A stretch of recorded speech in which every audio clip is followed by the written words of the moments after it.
Good evening, everybody, and welcome to Now is the Time When Artists Go to Work with author and publisher Verde Arzu.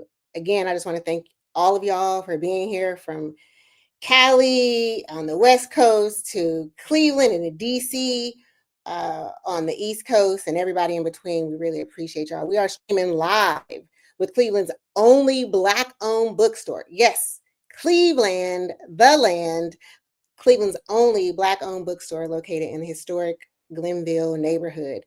It's a space that is tailor-made for us, by us, and I want to take this time as your moderator, Carmen Nicole Cox, to thank Third Space Reading Room for hosting this event and for supporting Black independent authors like our amazing Verde Arzu. Third Space, y'all understand the assignment, and we appreciate you.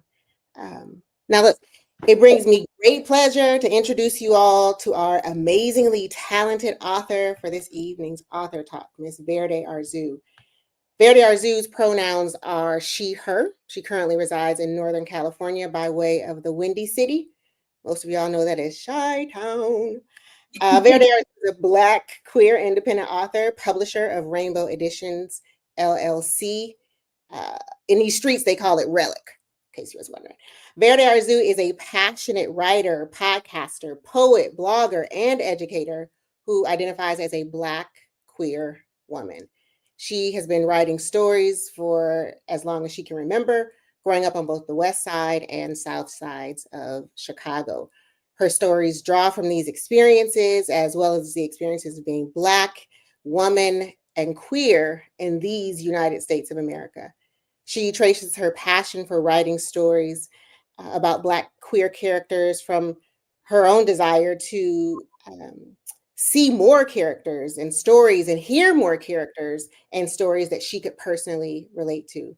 Verde Arzu is the author of Rainbow, published 2019, and as well as the author of Promise Keeper. That's her second published book, published and released this summer, 2025. Both books are available right here, right now at Third Space Reading Room, so check it out. Verde's mission is to ensure that Black queer stories are seen, read, and celebrated. So, without any further ado, let's welcome Verde Arzu to the stage. All right. What's up, Rainbow Peeps and friends? It's your girl here, Verde Arzu. And I just want to start off by just thank you all for being here in community with me today and taking some time out of your busy lives. It's something that I don't take for granted. And as a Black, queer, and independent author who was out here forcing myself into spaces and in places and fighting to get on these shelves, your support for me is priceless. All right. And I especially want to thank Third Space Reading Room, of course, for having a program dedicated to independent authors such as myself. And this through this program that I certainly feel acknowledged as a professional artist. And I just can't thank you enough for it. And especially right now during the time when Black queer lives are being attacked. Black people, Black queer, trans people are being murdered. They're being violated. We're under constant attack. This moment right here that we're all in together is a revolutionary act. Make no mistake about it. So yes, Black lives matter, but we have to say all Black lives matter. That includes trans lives, that includes gay, that includes queer, that includes non-binary, you name it, okay, as our auntie would say, because we all remain under attack. So if one of us is under attack, we're all under attack, as we can see what is happening right now today. And as they continue to try to silence us, they continue to try to legislate us out, continue to try to ban us, it is our time to go to work, okay? And that's when we go to work. That's when we tell our stories. That's when we refuse to be silenced. So let's get into it. All right. Well, okay, real quick, and I'll hop off stage. The evening's order of events. So there are going to be a few short reading excerpts from our author, Verde Arzu, specifically from her latest book, Over. This is going to be interactive so that after reading the excerpt, she'll take some questions from the audience and then she'll read the next round of excerpts. So, Verde, you ready? I am. All right. I'll get the screen. All right. So I'm going to start reading. For those of you who have the book with you right now, I'm going to start reading from chapter 2. And starting in chapter 2, Shandon and Corey, they've already had an interaction together. They got locked up in the elevator. Spoiler alert for those of you who haven't read the book, you should have by now, and gone and cop that right now at the Third Space Reading Room. But so yeah, I'm going to start reading that chapter 2, page 16. I'm going to start at paragraph 2. And I'm going to read a few pages, and then I'm going to take a couple questions from people in the audience. Okay. So let's go. The ACU meetings took place in one of the homes turned office spaces on campus. This house was called Hester House. The meeting was the first time I'd ever heard of Rita Hester. I learned that she was a Black transgender woman who had been murdered, stabbed to death in her own home. This was shortly after Matthew Shepard's gruesome murder. Both murders were deemed hate crimes. Unlike Shepard's, though, her murder and life garnered very little media attention and coverage and visibility, and it was never solved. Rita was known as a vibrant, active woman in her community who lived out loud and unashamed. We're marginalized, murdered, and left to suffer in silence and anguish, the ACU president, Chris Ford, said that day as he stood before us in the living room of Hester House. But together, we say no more. Our lives matter, our stories matter, and we will not remain silent. He rallied to the applause of current members who echoed back bold shouts of no more, their fists raised high into the air. I could feel the blood rushing through my body as my heart thumped. I listened to our ACU president talk about Rita Hester and describe her as a bold leader. With every word he spoke, there was an electricity that moved through the room, a collective buzz that moved through my veins. I closed my eyes and let the determined voices around me intertwine and pulse with the blood rushing through me. The moment exhilarated me in a way that I had never felt before. When I opened my eyes, I realized I wasn't just listening to the speech. I was becoming a part of it. It was liberating. I learned so much history in that first meeting. As Chris continued speaking, he transported us back to 2006 and demanded space on our traditionally Christian conservative campus. Their activism had been sparked by tragedy, the suicide of sophomore student CJ Malcolm. She was a transgender student who committed suicide after being bullied and isolated. I was inspired by our president, Chris, who stood before us with so much confidence and poise. He spoke with so much passion, recommitting to ACU's mission that no other student would ever suffer CJ's experience. Chris shared CJ's devastating story. One fall evening, as she was leaving the library, CJ was beaten and robbed at gunpoint, left for dead, unconscious on the sidewalk. Not one single witness. Rumors spread like wildfires. The attackers were outsiders. They were paid on a dare. Worse, some thought she'd gotten what she deserved. Weeks after the horrific attack, CJ left behind a detailed note describing her experiences on campus, recounting the relentless torment she faced daily. In it, she wrote about the isolation that engulfed her, about how she was treated like an outsider, invisible, an invisible presence, someone whose pain didn't matter, like she didn't matter. She wasn't human. She was other. The room fell silent as Chris's words hung in the air. In that heavy moment, my thoughts inevitably drifted to Stephanie. Her smile, red hair, smooth skin, and hazel green eyes playing across the movie screen of my mind. My heart sank to my stomach How was she doing after boarding school? Had she made it to college somewhere? Was she still carrying the wounds of isolation like CJ? The parallels between CJ's story and what Stephanie had endured just a couple years ago were impossible to ignore. A lump swelled in my throat, and I quickly shook the thought away, forcing myself to refocus on Chris's account of ACU's history. After months of protesting, Chris continued, his voice growing stronger. Even with threats of expulsion from the administration, those students refused to stop. They wanted Franklin University's anti gay student code of conduct changed. The policy barred students from forming groups related to their identity or sexual orientation. They cannot access school funds set aside by the university to support clubs and student-led organizations because it would go against scripture. These rules created a culture of hate and isolation for CJ Malcolm, the students argued. The protests began to gather city, state, and eventually national attention. Support from other campus clubs and organizations surged as well. After several months, the executive board and campus leadership responded and allowed the students to occupy a classroom that eventually evolved into a permanent house on campus. ACU named the house in honor of Rita Hester to ensure hers and others would be remembered. Ultimately, Chris said, lowering his voice to emphasize the victory, the student code of conduct was revised to welcome all students with love, following in the footsteps of Christ and Christian values. The room seemed to exhale collectively.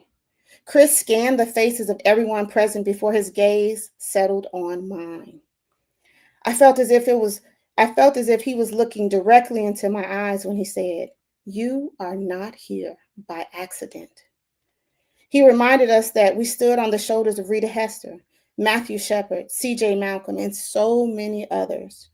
Their lives were the ultimate sacrifice. Their names hung heavy in the air, pressing down on us like a weight we were meant to carry forward.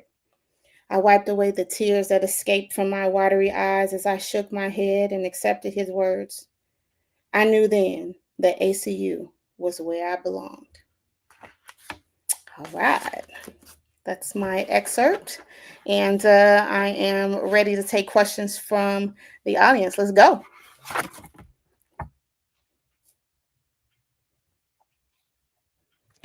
Look at me with the power to select. Let's see. I'm actually going to bring Tammy Terrell to the stage. I'm excited. Hey, girl. Sorry, come on, Tammy Terrell. Can you see me? We cannot. Well, let's see. Let me get out of the way. Hi, Tammy. Thank you for First being of all, I have my book. Hey! Yes, thank you so much for supporting your girl. I appreciate you. So I have a question. So during the ACU meeting, Shandon learns about people whose lives were taken because of who they were. How does that moment help her start to see the power of community and speaking up for herself and others? Well, for Shandon, it's like the first time she's both experiencing the weight of community and also the warmth of community. And just listening as she hears those names, she begins to understand that it's important that that she doesn't be silent, because being silent is not just harmful to herself, it's harmful to other people as well. She starts to understand that she has to speak up, and not just for herself, for others as well. So she realizes that it's important for her to become that voice. She's starting to step into her own. And I think in that moment right there, she realizes, like, this is bigger than me. Okay. I got another question. All right.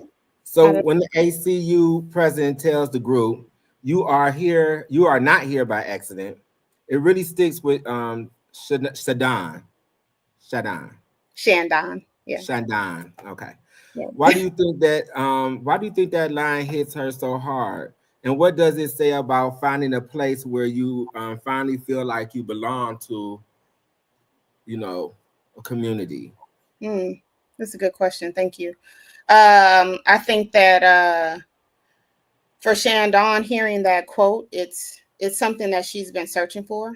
She's looking for belonging, so it kind of resonates with her, and it hits home and on a deeper level for her. She's searching for a space. She's searching for belonging, and she's searching for a place where she doesn't feel like she has to shrink into, not being her true self.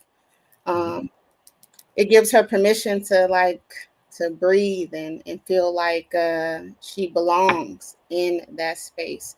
And oftentimes, I think it's something that we all can relate to at one point or another in our lives when we're just, especially when we're younger, right? We're looking for Right. opportunity to feel, and sometimes for us, even as adults, we're looking for a place where we can feel safe, where we can be ourselves. And so she's connecting with the president of ACU, and she's like, "Yeah, this is." I feel she's confirmed in that moment that this is exactly where she's supposed to be. Cool. Yeah, I have to get this signed. absolutely. I got you. Thank you so much, Tammy Terrell. I Thank appreciate it. you. Yeah. Wow. I appreciate that. In a different setting, definitely appreciate uh, the exchange between the two of y'all. In a different setting, I love to really hear about like when each of you found the space where you felt like you belong. Because sometimes, I mean, Shandon is young, right? She's in college, but some of us still haven't found that.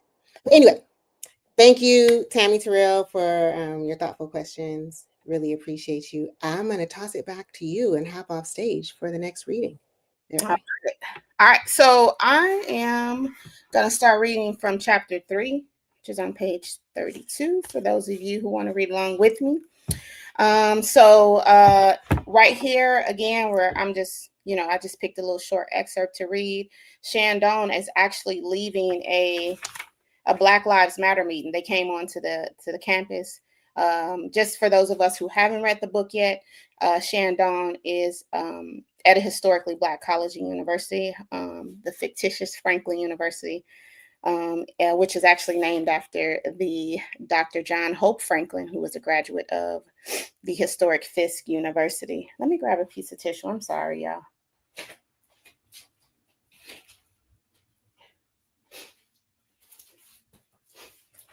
All right, sorry, I'm back. All right, we live, so my nose was running. I'm sorry. But anyway, so I'm gonna start reading here. She's walking across campus. Her mind is blown. She's just heard, some things that she really hasn't ever heard before, and she's really just trying to process it. But guess who she runs into? You guessed it, Corey. So we're gonna start where she runs into Corey walking across the yard. Okay. Yo, Freshie, wait up. I heard a voice call behind me. I recognized it right away. A twirl of excitement danced in my stomach, light and sudden, like a leaf caught in a gust of wind. Oh, play it cool, I scolded myself. I turned around, filled with excitement, though I tried not to show it. Corey, right? I said as if I had forgotten. She paused, eyes sweeping over me, looking me up and down like she didn't believe me. Yeah, right. I'd prefer it if you would just call me by my name. My bad. Freshie just kind of flows with you, That you're so cute. I tensed at her compliment, warmth creeping up my neck before I could stop it. Just don't get mad at me if it slips out, she continued. And don't get mad at me if I correct you. The last time you walked off like you were offended. The last time you acted like I had cooties as soon as we were off the elevator in public. I didn't appreciate that shit. My head and eyes lowered to the ground instantly, heat creeping further up my face. The weight of her words settled heavily in my chest. Yeah, I know. I'm sorry about that. I said it sincerely, my voice quieter, softer. It's all good. Just don't let it happen again, she said. She gave me that bright, mischievous smile, bit her bottom lip, and surveyed my body from head to toe. Her gaze lingered, slow and deliberate, like she was studying something worth remembering. I wondered how many other girls on campus she gave that look to. I started to walk. Anyway, you're not one of those closeted homos, are you? I stopped mid stride, the question hitting me like a sudden gust of wind. Oh, wow. I shook my head in disbelief, a dry laugh escaping before I could stop it. Well, if I wasn't, I would be now. She looked around, her gaze sweeping the space as if checking for eavesdroppers. You right. My bad, she said, patting her chest in quick succession, the sound light but certain, like knocking on a door she had already knew would open. But it's 2015. Fuck what people think. We stood, glancing at each other, the air between us thick with something unspoken, until she broke our silence with the burst of excitement, her energy cracking through the stillness like a sudden spark. Hey, I see you went to the Black Lives Matter meeting tonight. Just say the word, and I'll make sure there's a seat for you next to me in the car I'll be riding in to go to the protest next week. She smiled, those long, bright, shiny teeth framed by her thick, plump brown lips. This time I blushed, holding back my smile as best I could. I started walking again. I don't know. I need to check and see what's happening with ACU and what we're ACU, she interjected. Yeah, I my words caught in my throat as her tone changed. You joined ACU over BSU? What? Why? What do you mean over? I felt my chest tighten.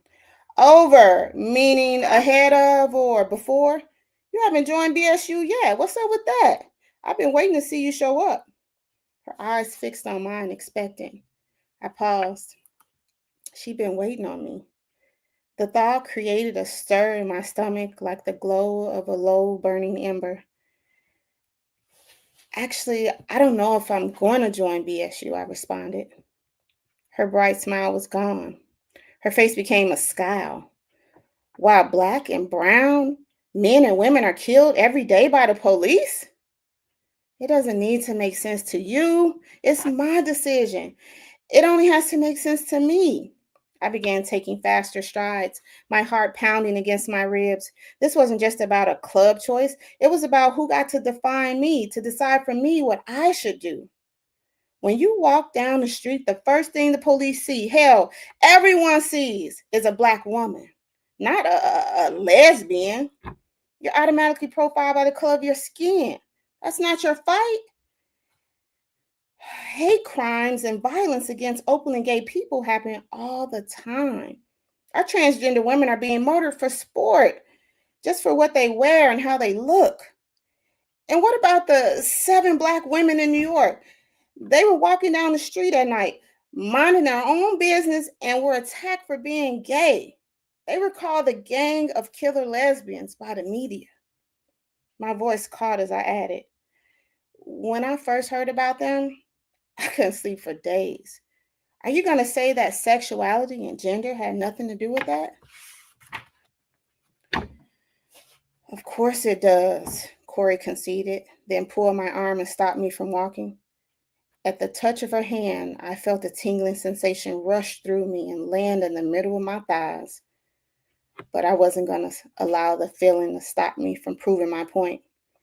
You just finished asking me if I were out, as if it's totally unacceptable not to be. My voice was raised and breaking. Well, some people can't be out for fear of their safety.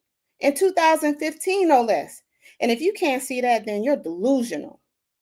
I was trembling, my hands making sharp gestures I couldn't control. Angela Davis once said, you either assent to homophobia or you speak out against it. The quote came out more rehearsed than I intended, like I was arguing with my grandfather or arguing a point in class. This wasn't a classroom debate, though. This was my life. But the truth behind those words still burned in me. We're just getting deep, y'all. I want to keep reading my stuff. All right, I'm ready to take some questions. You know what's interesting? This question, she said ACU over BSU, and it's like, if you are black and gay, sometimes carrying both is a lot. Sometimes maybe you do just want to pick one or the other. But Anyway, that's not the point. I am going to bring someone on the stage to ask questions. And because I have all the power, I am going to bring Francis Mosley onto the stage.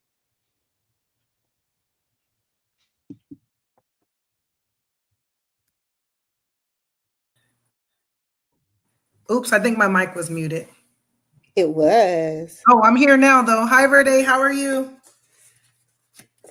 Thanks for having this book talk. Do have a couple questions for you. So Well, excited. I want to say thank you for being here. I appreciate you. I appreciate your support. It continues to be unwavering and it's priceless. So I appreciate you. Can I just brag real quick? Because I heard Tammy say in the last question that she needed to get her book signed. And I just want y'all to know my book is already signed. I read Oh, this baby during the summer, and I'm so excited to ask you some questions. and you left a review. Woo! And I left a review, and I posted one of my favorite quotes, even though I don't have enough followers that people really be seeing me. But when they have their little moment later in the book, I was like, "Woo, that's hot." Anyway, let me ask my questions. Okay, so when Corey calls out, "Yo, freshie, wait up," what begins as a friendly moment quickly unfolds into a tense conversation about what race, queerness, and identity. How does this exchange show the pressure many of us feel to prove who we are, even among people who share our values? And what does it reveal about how hard it can be to build solidarity when our experiences being seen are so different? All right. Well, thank you for the question. I appreciate you once again. Like I said, I think the conversation between Shandon and Corey is messy. It's layered. It's got a lot happening in this situation. And one of the things that we have to remember and realize as Black people is that we're not a monolith. And oftentimes, when we are having our conversations, we tend to forget that. And what's happening with Shandon right here is she trying to stand 10 toes down in her, and being like, hey, I found something that I can, that I feel comfortable in. And, and that's my queerness right now. And Corey's like, wait a minute, hold on, you Black, right? And so I think that what happens oftentimes is we bump up against all these truths within the Black community. And solidarity, it sounds real good, it sounds beautiful, but what we got to realize is that we have to show each other grace in learning about each other's similarities as well as our differences. And I think that is what we can see and learn from Shandon and Corey in this moment, that there is layers to being Black. And oftentimes, and what we have to do, we have to fight for our joy and our resistance, because a lot of it is oppression in a lot of ways. Is it okay if I ask one more? I guess so. Right. In this scene, both Shandon and Corey are trying to be seen and heard, but for different reasons. What does their clash show us about how people fight to define themselves, and why understanding someone else's experience can be just as important as defending your own? I think what we see with Shandon and Corey is that they're both trying to be understood, and that's for sure. And that's one of the things we can understand within ourselves oftentimes when we're communicating. We just want to be understood. And they want to be seen, they want to be heard on their own terms. And many of us can relate to that, right? We can relate to the fact that when we're having conversation, we want to be understood, and we want people to see us and feel what we're saying. But what it shows is that it's not always just about being right. Okay. Sometimes you could be right and miss out on being connected with the person that you're trying to communicate with. So I think that's something that we see between the two conversations. Hopefully I'm answering this question.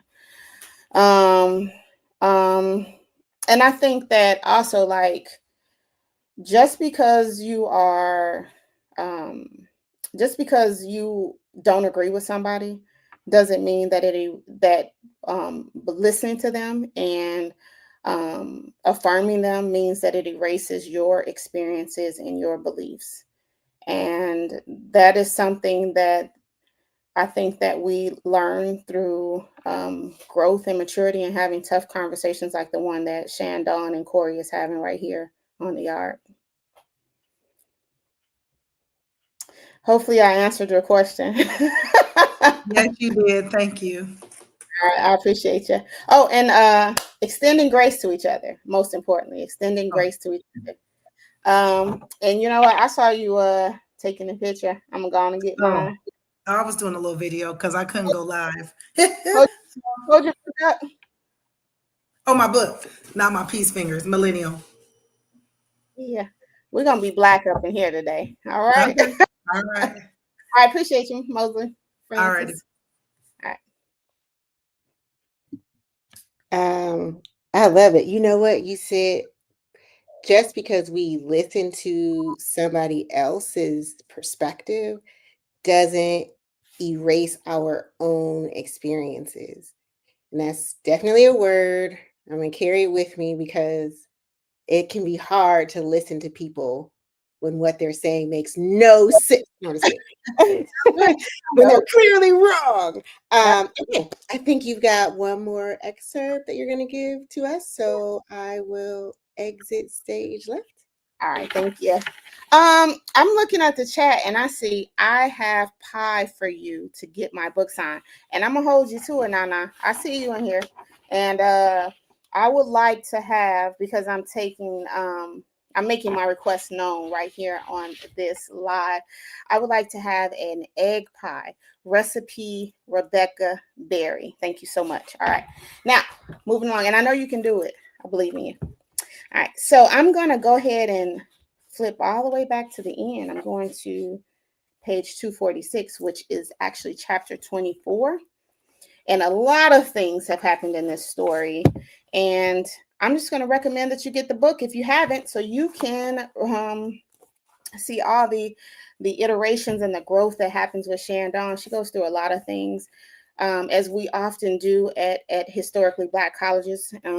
They what they do is they wrap their arms around us, and they shape and they mold us in love, and that is exactly the experience that Shandon is having in her freshman year. She goes through a transformation at Franklin University, and she's walking across the yard again. And I'm going to start reading at the end of page 246, that last paragraph, and I'm just going to read a couple of a little short excerpt here. She runs up into Dr. Collier, and shout out to Dr. Collier at Fisk University. I definitely was inspired by her, taking her class, and it was through Dr. Collier's class that I learned about a lot of Black women in literature, and I decided that I was going to pay homage to her by including her in this story. So here we go. It was one of those days when the weather began teasing us with change. The morning had been frigid, but the warmth of the afternoon melted it away. My sweater was tied around my waist as I walked, my headphones stuffed in my ears to avoid conversation. Walking toward Nash Jameson Hall hadn't lost its magic for me. Its presence was as commanding as ever, and I didn't even know if I'd ever grow used to it. The brick arches, the towering windows, the way sunlight cast long shadows across this entrance. It was more than a building. It was history itself. I found myself staring, lost in thought, until my view was interrupted. A tall figure stepped into my path, a large, round afro catching the afternoon light, silver bangles jingling with each movement. Dr. Collier was headed straight for me. Miss Kilpatrick, I see you found your voice. I stopped in my tracks. Dr. Collier, how are you? I fiddled with the sleeves of my sweater. Alive and well. I'm certainly glad to hear the same is true of you. She nodded. I'm proud of you. I looked up, slightly startled. Don't be surprised. You are among the few students who arrive on Franklin's hallowed grounds, already cultivated, already sprouting. She gestured wide with her arms like a rainbow. A bit of water and pow. First bloom. 30 years of teaching will do that. You learn to recognize the ones who come in ready to bloom immediately. I gave a nervous nod and grin. Don't worry, I won't keep you too long. She studied my face. That isn't to say you don't have much to learn, much room to grow. No, it simply means your soil is rich and fertilized. The seeds have been planted and tended to. How marvelous. Everyone comes in and they're at their own stages of growth. No stage is better than another. Do you understand? I nodded again, but I wasn't sure I really grasped what she meant. You are powerful, Shandon. She tapped my shoulder with each word. The jingling of her bangles rang in the space between us. Don't be fooled. The most common way people give up their power is by thinking they don't have any. Do you know what do you know who said that? I hesitated, looking around as if the answer might be floating in the air. No, I don't. Alice Walker, my dear. She lingered on my reaction before continuing. And what is the connection between Alice Walker and Zora Neale Hurston? I didn't know, but I placed my hand on my chin and pretended to ponder the question. Dr. Collier laughed at me. Take my Black Women in American Literature class when you return in the fall. I expect to see you enrolled soon. Think about what Miss Walker means by that and be prepared to share your thoughts in class. Thank you, Dr. Collier. My response carried more confidence than before. No, thank you. Enjoy the rest of this beautiful day. She continued on her way, leaving me standing there. I sighed, shaking my head. How did I end up with homework for a class I hadn't even registered for yet? Only at Franklin. All right. Let's get into it. Hmm. Yeah. Okay. Love when the elders are teaching you lessons you're not yet ready to learn. Okay. Bringing on someone to ask questions. I'm going to go with our good friend, family friend, Mary. Yeah. Hey, girl. You're muted. Now I'm not. Awesome. Okay. Hey, so excited to be here. Hey, Love Mary. this. How are you? I'm doing good. Good. Thank you. I appreciate you showing up for me as usual. Thank you so much. My pleasure. So exciting to be here. I was looking everywhere for my copy of the book to have it on hand, and I realized I gave it to a friend to read. So I'll just have to wait for her to get back. But I'm passing it around, and mine's signed too. I had a couple questions. I think it's super powerful, the quote that Alice Walker says, like, the most common way people give up their power is by not realizing they have it. And I'm wondering, like, how that moment, like, I know she's complaining about getting homework for a class she's not in yet, but if Shandon is like internalizing what that really means for her as she's like in her journey, finding herself and what that means. If you could say more about that, like how that's like people that are young and how we're using our voice to fight back and how we're reclaiming our power.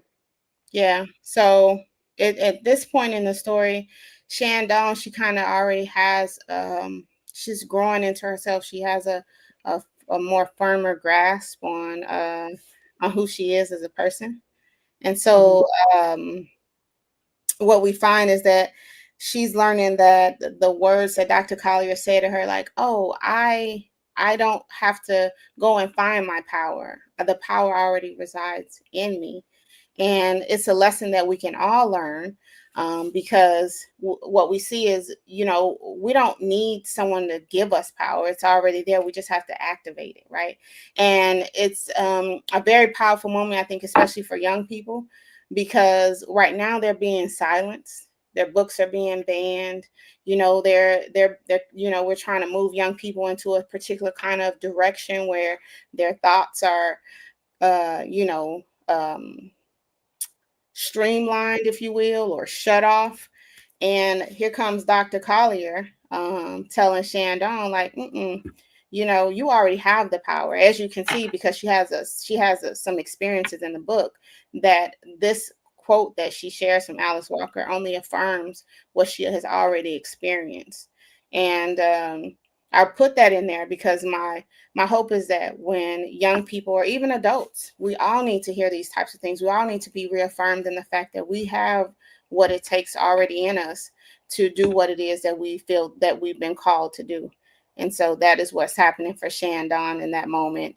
And she's having like a very loving moment with her professor, which if you've ever attended a HBCU, you hopefully you connected with that, because they will hem you up. And next thing you know, you got homework for a class you haven't even registered for. That was pretty great. I also think like that's kind of like owning your own power, like your podcast, like bring your own seat to the table. Like don't wait for someone to give you permission. You have it, go take it, and don't let that noise silence who you are and who you're supposed to be. So I think that's really cool. It's our job to remember that, though. It's our job to remember that we have that power. So Yeah. Can I ask another question? shoot. Okay. So the name of the book is Promise Keepers, and that's like really personal and also can be something that's more like a worldview or like a general impact. I was wondering how Shandon's like journey with this story is like showing more than one facet of what Promise Keepers means. Can you repeat that? I'm sorry. I was saying that like the keeping promises is like the idea, you know, of this book and how that can be like a very individual, personal kind of thing, and then also could be like a wider philosophy. So I was wondering like how Shannon Dawn's like growth in the story, like how keeping promises is not just like her own journal, but like what that means, like if it's joy, if it's like, you know, pressure on yourself or what. Okay. Thank you. I appreciate that. Excellent question, because by the time we get to the end of the story, you know, Shandon is learning that, oh, you know what, these promises that, you know, these aren't just promises to myself. These are promises for the people that came before me, you know, her father. These are promises for people who are going to be coming ahead of me. And, you know, it's not just about me in this moment when I have to, you know, walk in who she knows that she is. You know, keeping that promise to yourself is really what the book is about. It's about, hey, I'm going to walk in who I know I am, and that's the promise that I have to keep to myself, which is definitely one of the hardest things to do, is to fight every single day. And that is basically where legacy is built, right? It's not just about surviving, but it's about making sure that we have that Black joy, we have that Black resistance and that Black hope, and we heal and we lift each other up and we carry each other along the way through that. And hopefully somewhere in this I have answered your question as well. But Yeah, you have. I think that's what you mean, like that her promise isn't just to herself, it's to her community and to her ancestors and to her future, like that means so much to like not just go piece by piece, but to see how it's a connected whole of the community. exactly. And you're spot on, because what we learn is when we walk in the promise that we have made to ourselves, which is really just, you know, whispers from the universe, whispers from God, whispers from our inner selves. When we begin to walk in that, then we are fulfilling a prophecy from our ancestors who are pushing us forward, and to the people who are coming after us. And that's pretty much why I named the book Promise Keeper.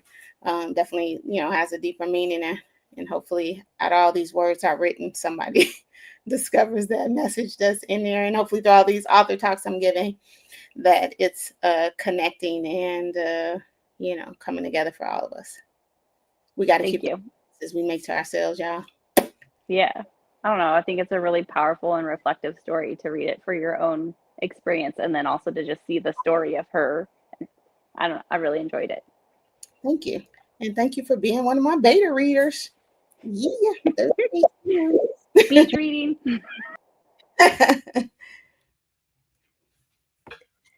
All right, that was awesome. So, real quick, I want to thank Mary. I want to thank Francis. I want to thank Tammy for jumping on and asking questions. And Verde, I want to ask you. There's just 2 questions in the chat right now. So, if Latoya and/or April were willing to come on stage, do you have a minute to answer their questions? Heck yeah, April. She already know. Okay, so I think Latoya is first. Latoya, Hey, here's what Toya. here's Oh, thank you, Toya. yeah. So I think we'll let our let's see. Yeah, I think we'll Madam Producer, do you want me? Can I bring Latoya on stage? I think we should ask Latoya. Let's see. Let me see.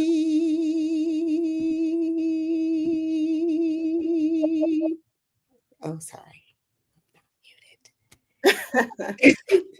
I have invited Latoya, so we'll just give a moment to see. We If not, back in the chat. You know how we do it. Latoya has entered the studio. I'm going to let the producer add her to the stage, and I will step off. All right.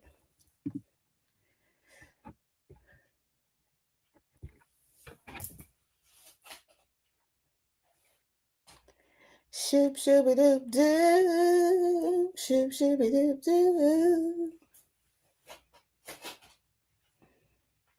I just want to say that I appreciate all of you all, whether you are watching from social media or you are, here in this stream with me.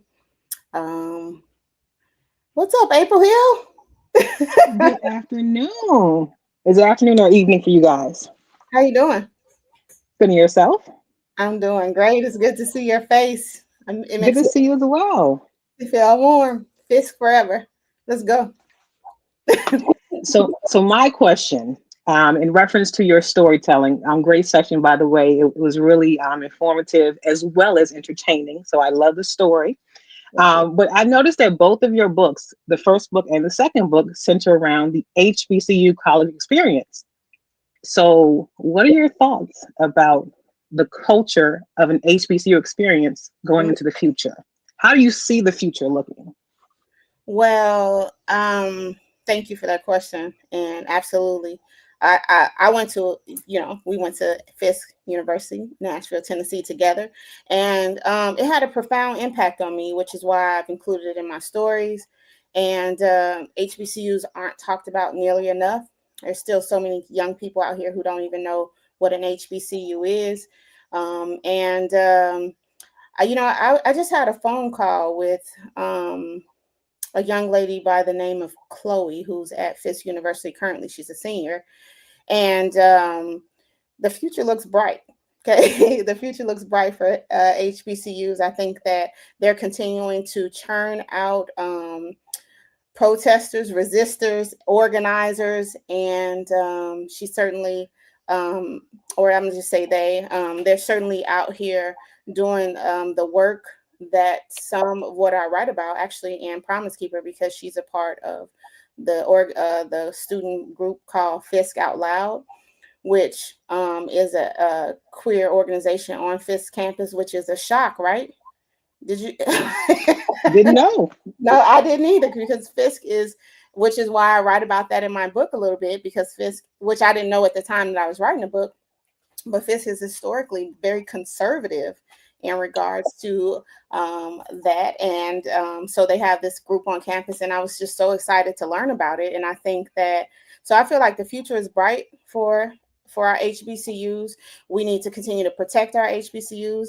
If we're alumni, we need to continue to give back to our HBCUs so that they continue to thrive and survive, because, they're under attack, just like these books, because look at what they produce, right?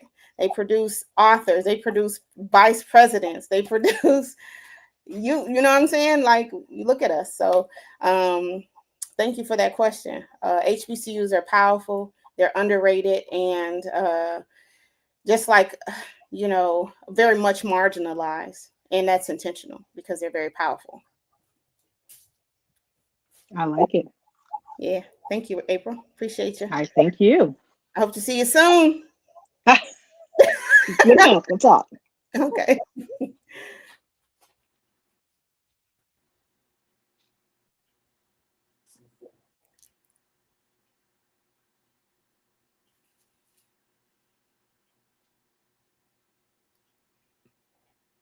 Toya, you there? Yes, I'm here. I don't know if you can see me or not. I can't see you, but I can hear you.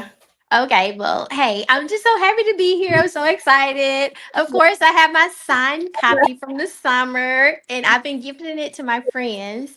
Um, and of course, I just love that you're doing the stream. I'm so happy for you and seeing your progress. So, this is more of an author question.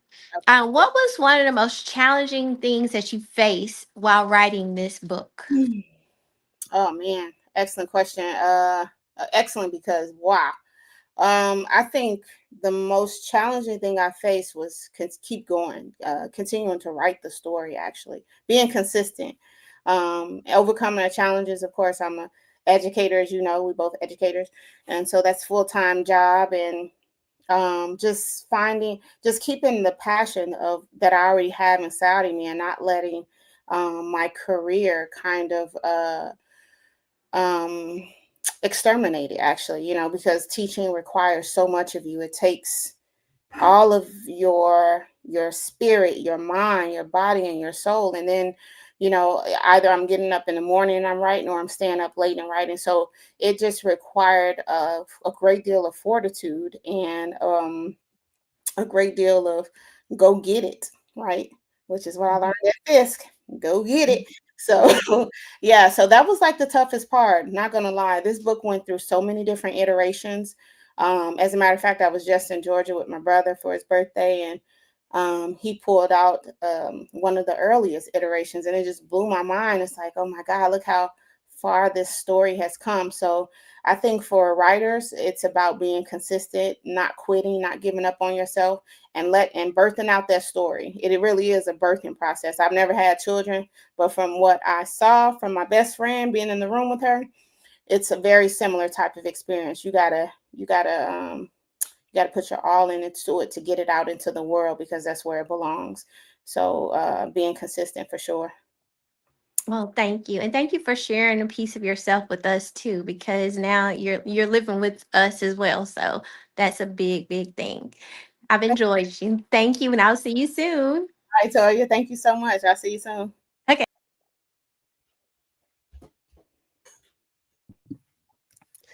Look at my community showing up for me. Ooh, ooh, ooh, ooh. Yeah, it's really amazing. But we have reached the conclusion of the evening, so I want to make some space for you to give some closing remarks, and then if you don't mind, I'd like to reserve some space just on the other side of you, because there are so many amazing things I want to tell your audience briefly, real short. Real short, y'all. But before I jump off of here, I just want to thank Third Space Reading Room, specifically Zakaya, for walking me through this whole entire process, being so patient with me, being so kind, being so gentle as I understand and learn and grow as an author publisher. And I just appreciate you. I appreciate Third Space Reading Room. And I hope that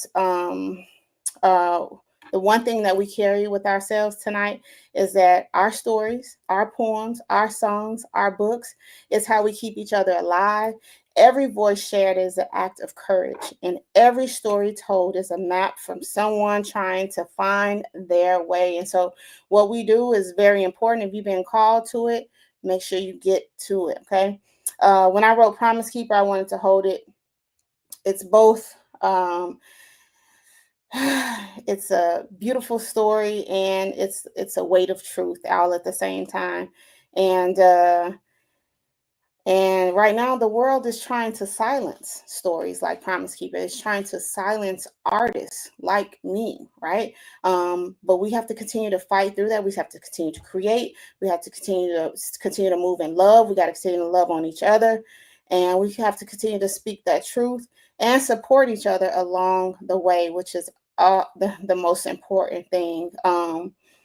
And that's what I mean by Toni Morrison's quote. It's definitely resonated with me this year, because it definitely speaks truth to the power that we see before us right now. Right now, when they're trying to silence us, when they're trying to ban books, when they're trying to legislate us out, this is when we go to work. This isn't when we quiet down and go. Yeah, you can do it for a minute, but you got to get back out there and you have to speak truth to power, and you have to support Black authors. You got to support Black queer authors. You got to support the arts, period, because that's the first thing they come for, and we know why, because it is where the power resides. And before I go, I just want to thank you all for your comments, your thoughts, your presence, your time. I know it's valuable. I know we're traveling, many of us. We're with our family, with our friends. We might be even in the kitchen cooking pies, egg pies to be exact. And I appreciate y'all so much. And thank you again to Third Space Reading Room from the bottom of my heart, all the way in Cleveland, y'all, all the way in Cleveland, supporting little Black kid from the Chi on the south side, west side of Chicago, who is currently living in California, and they got my book up in their stores.